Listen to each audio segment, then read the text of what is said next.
പാറ്റകളെല്ലാം തിങ്ങിക്കൂടിയിരിക്കുന്ന ഒരു സ്ഥലമാണ് ഈ സോഷ്യൽ മീഡിയ, സമൂഹ മാധ്യമങ്ങൾ. അത് ഏറ്റവും പ്രധാനമായിട്ട് അവരുള്ളത് ഇൻസ്റ്റാഗ്രാമിലാണ്. അവർ വലിയ ഫോളോവേഴ്സിനെ, മുഖ്യധാര പാർട്ടികൾക്കുള്ള ഫോളോവേഴ്സിനെക്കാട്ടിലും കൂടുതൽ അവർക്ക് ലഭിക്കുന്നു. ഇങ്ങനെയൊക്കെയാണ് അവർ ശ്രദ്ധേയരായത്. എന്നാൽ പാറ്റകളുടെ മടയിൽ കയറി തീയിട്ടിരിക്കുകയാണ് യഥാർത്ഥത്തിൽ നരേന്ദ്രമോദി. ഈ ഇൻസ്റ്റാഗ്രാമിൽ 2 ദിവസം മുമ്പേ അദ്ദേഹം ഒരു വീഡിയോ പോസ്റ്റ് ചെയ്തു. കഴിഞ്ഞ ദിവസം രാത്രി അദ്ദേഹം വീഡിയോ പോസ്റ്റ് ചെയ്തു. ഇനി എല്ലാ ദിവസവും രാത്രി 11 മണിക്ക് നമുക്ക് കാണാം ഫ്രണ്ട്സ്, ഗൈസ് എന്നൊക്കെയാണ് ഇപ്പോൾ നരേന്ദ്രമോദി ജൻസികളെ അഭിസംബോധന ചെയ്തുകൊണ്ട് അദ്ദേഹത്തിൻ്റെ രീതിയൊക്കെ അദ്ദേഹം മാറ്റി. അതുകൊണ്ട് ഈ സമരം കൊണ്ട് യഥാർത്ഥത്തിൽ ആർക്കാണ് ഗുണപ്രദമായത് എന്നുള്ളത് പ്രധാനപ്പെട്ടുള്ളൊരു ചോദ്യമാണ്. മോദി ഇപ്പോൾ ഇൻസ്റ്റാഗ്രാമിൽ പബ്ലിഷ് ചെയ്ത വീഡിയോ അത് ചരിത്രത്തിൽ ഏറ്റവും കൂടുതൽ ആളുകൾ കണ്ട വീഡിയോ ആയിട്ട് മാറിത്തീരുകയും ചെയ്തു. അതുകൊണ്ട് മോദി യഥാർത്ഥത്തിൽ ഇവിടെ വന്ന് ജൻസികളെ അങ്ങ് കയ്യിലെടുക്കാൻ തീരുമാനിച്ചിരിക്കുകയാണ്. ഇനി എല്ലാ ദിവസവും അദ്ദേഹത്തെ 10:30ക്കും 11 മണിക്കും ഇടയിൽ പ്രത്യക്ഷ നമ്മൾ നേരത്തെ കേട്ടിട്ടുള്ള ക്ലീഷയായിട്ടുള്ള വാക്കുണ്ട്, വന്നു കണ്ടു കീഴടയ്ക്കും. ഇൻസ്റ്റഗ്രാമിലേക്ക് അദ്ദേഹം കയറുകയും അദ്ദേഹം പാറ്റകളെ കീഴടക്കുകയും ചെയ്തു. വെറുതെ പാറ്റകളെ കീഴടക്കുകയല്ല ചെയ്തു, അദ്ദേഹം ഒരു പാറ്റയായി മാറി. അതെ, അതാണ് യഥാർത്ഥത്തിൽ സംഭവിച്ചത്. ഭാഗമായി അതെ, പാറ്റയുടെ ഭാഗമായി എന്ന് വെച്ചാൽ പാറ്റ ഉയർത്തിയ മുദ്രാവാക്യം അത് സ്വീകരിച്ചു എന്നുള്ളതാണ് ഏറ്റവും പ്രധാനപ്പെട്ട കാര്യം. നിങ്ങൾ പറയുന്നതാണ് ഏറ്റവും വലിയ ശരി.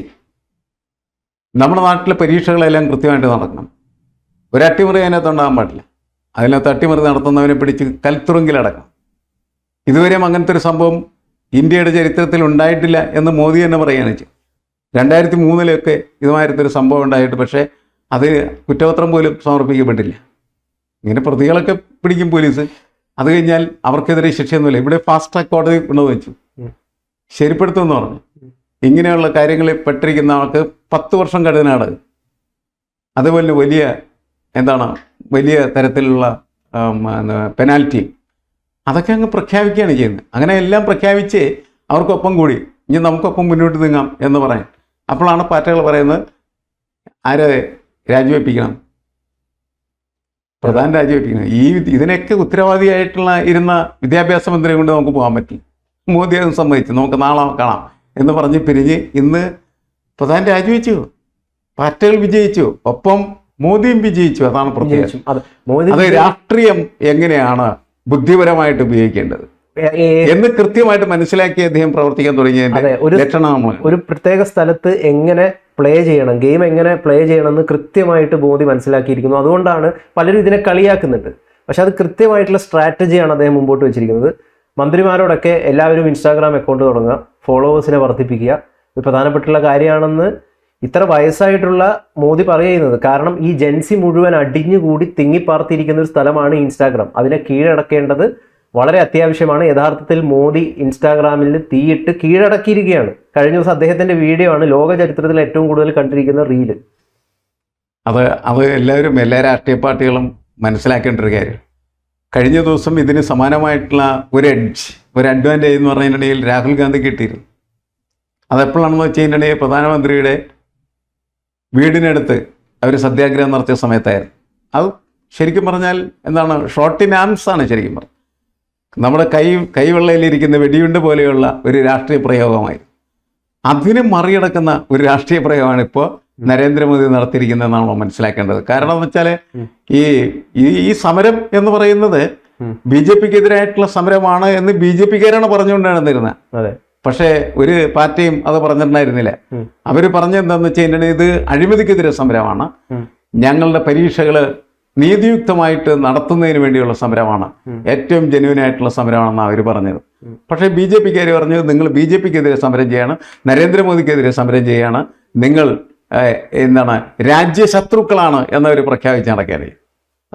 എനിക്ക് വന്ന് ഈ സംഘപരിവാർ സംഘത്തിലെ മണ്ടൻ കേന്ദ്രങ്ങളിൽ നിന്നാണ് ആ തരത്തിലുള്ള പ്രചരണങ്ങളും പ്രയോഗങ്ങളൊക്കെ ഉണ്ടായത്. അതിനൊക്കെ മോദി അട്ടിമറിച്ചു ശരിക്കും പറഞ്ഞു കഴിഞ്ഞാൽ. മോദി മാത്രമല്ല, ഞാൻ പറയുന്നത് മോദിയോടൊപ്പം ഏറ്റവും തലമുതിർന്ന നേതാക്കളുണ്ട്. മുരളി മനോഹർ ജോഷി, അദ്ദേഹമാണ് ആദ്യം ഈ സമരം യഥാർത്ഥത്തിൽ ഏറ്റെടുക്കുന്നത്. അദ്ദേഹമാണ് ഈ കുട്ടികളുടെ സങ്കടത്തിനൊപ്പം നിൽക്കാനായി. നമ്മുടെ കുട്ടികളാണ് അവർ പറയുന്നത് നിങ്ങൾ എന്തുകൊണ്ട് കേൾക്കുന്നില്ല, നിങ്ങൾ എന്തിനാണ് അവർ തല്ലിത്തതക്കുന്നതെന്ന് ചോദിച്ചാൽ അദ്ദേഹമായിരുന്നു. പക്ഷെ ഞാൻ ഇതിലൊരു കോൺസ്പിറസി, ഒരു നിഗൂഢ സിദ്ധാന്തമൊക്കെ ഇങ്ങനെ സംശയിക്കാം. കോൺസ്പിറസി തിയറി എല്ലാ സാധനത്തിലും ഉണ്ടാവും. കാരണം എന്തിനാണ് ഇത്രയും വൈകിപ്പിച്ചിട്ട് സോനം വാങ്ചുങ് വരുന്നു, ഇത്രയും ദിവസം സമരം ചെയ്യുന്നു, അവസാനം സോനം വാങ്ചുങ്ങിന്റെ ആരോഗ്യത്തിന് വേണ്ടി മോദി പ്രാർത്ഥിക്കുന്നു. പെട്ടെന്ന് ഒരു ദിവസം രാത്രി മോദി വീഡിയോ അപ്ലോഡ് ചെയ്യുന്നു, അരമണിക്കൂറിന് ശേഷം സോനം വാങ്ചുങ് നിരാഹാരം നിർത്തുന്നു. അപ്പോൾ ഇതൊക്കെ ഒരു പ്രീ പ്ലാൻഡ് ആയിട്ടുള്ള ഈ ജൻസികളെ കയ്യിലെടുക്കുക എന്ന് പറയുന്ന ഒരു തന്ത്രം ഇവിടെ BJP പയറ്റിയിട്ടുണ്ടോ? തീർച്ചയായിട്ടും അങ്ങനത്തെ ഒരു കോൺസ്പിറസി തിയറി അതിനകത്തുണ്ട്. പക്ഷെ സംഭവം എന്താണെന്ന് വെച്ചാൽ ഈ കോൺസ്പിറസി തിയറി ഡെവലപ്പ് ചെയ്യുന്നത് ഒരു പ്രത്യേക മുഹൂർത്തത്തിന് ശേഷം. BJP അമിത്ഷായുടെ നേതൃത്വത്തിൽ നടത്തിയ ഒരു നീക്കമുണ്ട്. ആ നീക്കം എന്ന് പറഞ്ഞാൽ ഈ സമരത്തെ തല്ലി ഒതുക്കണം എന്നുള്ളതായി. അതിനു വേണ്ടിയിട്ടാണ് പെട്ടെന്ന് ഡൽഹിയിലെ പോലീസ് കമ്മീഷണർ മാറ്റുന്നു. അമിത്ഷാ പറയുന്ന എന്തും ചെയ്യുന്നതായിട്ടുള്ള ഒരു പോലീസ് കമ്മീഷണർ വരുന്നു. പെട്ടെന്ന് എന്ത് ചെയ്യുന്നു വെച്ചാൽ വാങ്ചുങ്ങിനെ ആശുപത്രിയിലേക്ക് പിടിച്ചുകൊണ്ട് പോകുന്നു. അതിനുശേഷം കുട്ടികളെ ലാത്തിക്കടിക്കുന്നു, ആണി വെച്ച ലാത്തി വെച്ചടിക്കുന്നു. പക്ഷെ അതോടുകൂടി അവരുടെ കയ്യിൽ നിന്ന് ആ സംഭവം വിട്ടു. അത് വലിയ ജനത്തിൻ്റെ അതിഭീകരമായിട്ടുള്ള പ്രതിഷേധത്തിൻ്റെ വികാരമായിട്ട് ഇന്ത്യയിലാകമാനം തന്നെ ആഞ്ഞടിക്കാനായിട്ട് തുടങ്ങി. അത് കണ്ടപ്പോഴാണ് BJPയുടെ ബുദ്ധികേന്ദ്രം കൃത്യമായിട്ട് പ്രവർത്തിച്ചത്. ഇത് ശരിയല്ല, അമിത്ഷാ ശരിയല്ല.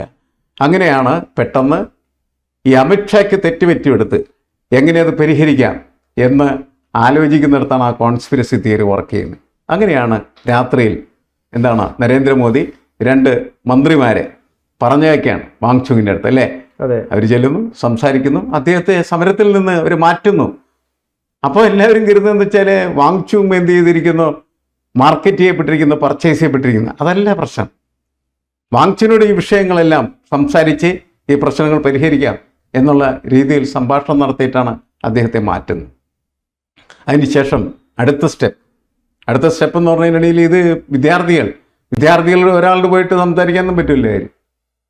വിദ്യാർത്ഥി പ്രതികളോട് സംസാരിക്കാൻ പറ്റുള്ളൂ, അല്ലെങ്കിൽ പാർട്ടികളുടെ പ്രതികളോട് സംസാരിക്കാൻ പറ്റും. അവരെ വിളിച്ച് സംസാരിച്ച സമയത്ത് എന്നുവെച്ചാൽ മോഹൻ ഭഗത് പറഞ്ഞ വാചകം വളരെ പ്രധാനപ്പെട്ടതാണ്.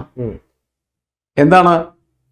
കേട്ടെഴുത്ത് വേണ്ട എന്ന് പറഞ്ഞിടത്ത് ഒരു പ്രധാനപ്പെട്ട മെസ്സേജ് ഉണ്ട്. എന്താണെന്നറിയാം?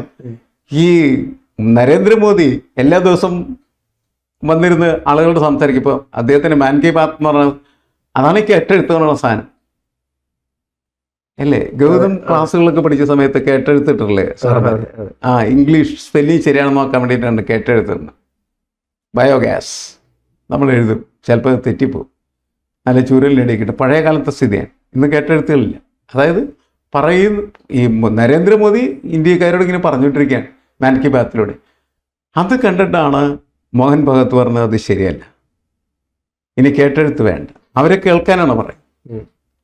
നിങ്ങൾ പറയുന്നത് അവർ കേട്ടാൽ പോരാ, അവർ പറയുന്നത് നിങ്ങൾ കേൾക്കണം. അങ്ങനെയാണ് ഇവിടെ ഈ 2 മന്ത്രിമാർ പോയി സംസാരിക്കുന്നു.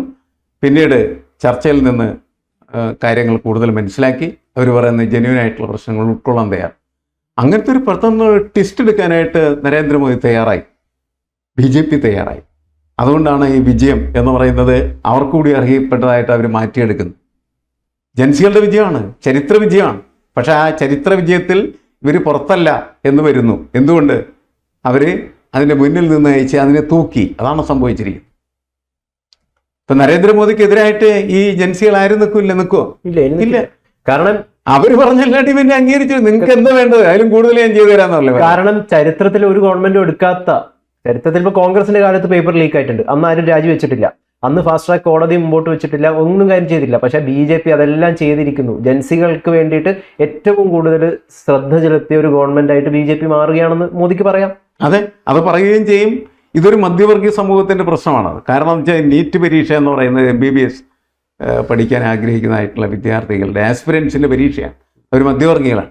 അവരെ ടേക്കപ്പ് ചെയ്യുക, അവരെ കബൂലാക്കുക എന്നൊക്കെ നമ്മളുള്ളൊരു ഭാഷയാണെങ്കിൽ ആ പരിപാടിയാണ് ഇവിടെ നടന്നിരിക്കുന്നത്. അതിലവർ വിജയിച്ചു. അല്ലെങ്കിൽ ഈ സർക്കാർ എന്ന് പറയുന്നതിനിടയിൽ തരിപ്പണമാകുമായിരുന്നു ശരിക്കും പറഞ്ഞത്. ഈ മോദിയുടെ ഭരണം എന്ന് പറയുന്നത് അവസാനിക്കാൻ പോകുന്നതിൻ്റെ ദുസൂചനയായിട്ട് യഥാർത്ഥത്തിൽ ജന്തർ മന്ദറിലെ ലാത്തിചാർജ് മാറി തീർന്നിരുന്ന അത് ആ ദുരന്തം തിരിച്ചറിഞ്ഞിട്ടാണ് പെട്ടെന്ന് എന്ത് ചെയ്യുന്നത്, ഒരു വലിയ ട്വിസ്റ്റ് രാഷ്ട്രീയത്തിലുണ്ടാക്കി മോദി അതിൽ വിജയിക്കുന്നതെന്നാണ് ഞാൻ മനസ്സിലായത്.